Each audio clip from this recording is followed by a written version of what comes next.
You say be careful. Why? I say be careful because we had Parcells for 4 years, so you get used to a certain way, and of course it's walking on eggshells. I've told the stories multiple times. What a bitch it was to play for him, but man, were you ready to go on Sundays? And then we got a cool, laid-back surfing type vibe in the building after that with Pete Carroll. And guys kind of took advantage of some things, and that becomes the new norm. And once you figure you could get away with some things or you're doing something different, we're happy-go-lucky. Yeah, attention to detail slips. Okay. I just say be careful with that. You won a lot of games here under the old way. Now, the last 3 years were not good. We know that. We know the trend. We know the record. We know who left. But damn, before that, 13 AFC title games. During that span, more than 55% you're playing for a chance to go to the Super Bowl every year. That was in play. We're talking about being in the hunt now. That's the new norm. Not Super Bowl. Hunt. Can you get a playoff game? Can you get back to the playoffs? That is the new norm. So you have to be a hard ass to do that? No, you don't have to be a hard ass. But you could be laid back. I get that Bill Parcells. You could be laid back and it doesn't work. It took a team to the Super Bowl in 1996, which was and nearly left. 3 decades ago. Mm-hmm. Should you coach a team now the way you were coaching it 3 decades ago? Probably not. Okay, then. So I think that's what he's saying. There's a reason Bill's not in the league. There's a reason Vrabel's not in the league. We've talked about it. Same thing, and I know and it's Bieniemy got a job. It's a young man's game, coaching in the NFL now. Yep. Got to be hip. Good vibes. I don't know if it has to be like good vibes and having a great time, but it's what he didn't say we're going to have a lot of fun. That's not what he said. Oh, you got to work. He said less hard-ass vibe is what he said. Tells you, too, we're not going to be unnecessarily tough when it's not required. Yeah. When we don't feel it's warranted. I don't think that means that it's going to be a Bruce Arians Margaritaville, right? No, but Christ, the league's changed, man. I mean, we've been to covered camp how many years? You never hear a crack of the pads. There aren't two-a-days. And I know the game's changed for the betterment of protecting players.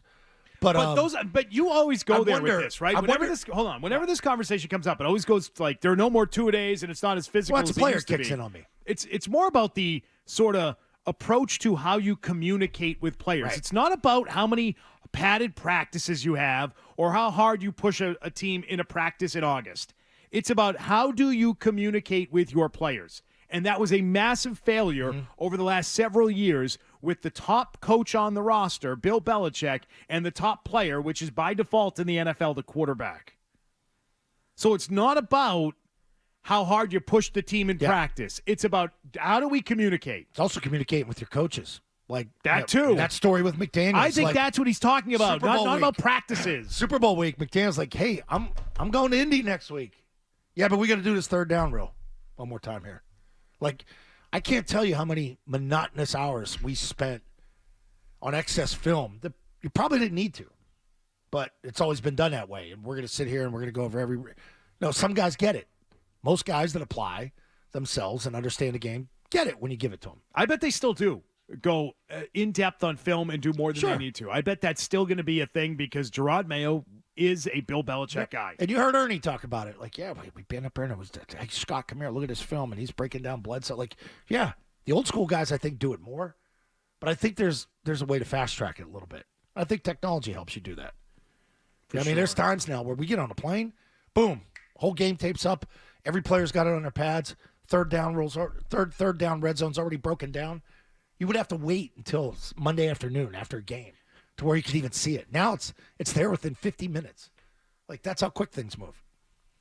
So figure, you digest it there for 3 hours on a trip back, and now you get a jump start on next week. There's ways around things.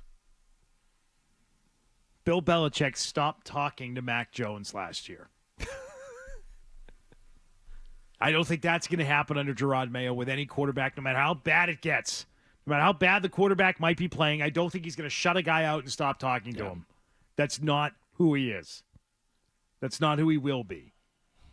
Because I just think that people have realized there's really no value in doing that in a workplace. There's none. Yeah, who you What's helping? the value in that? Who you helping? the relationship with Brady and Gronk. Might hate the guy, but that doesn't mean you should shut him out and stop talking to him. And I don't want spoiler alert. Spoiler alert. Spoiler alert. Not the first time the head coach had stopped talking to a quarterback. Spoiler alert. Properly marked. Okay, back on track now. There you go. I think Gerard Mayo will speak to his players at all times.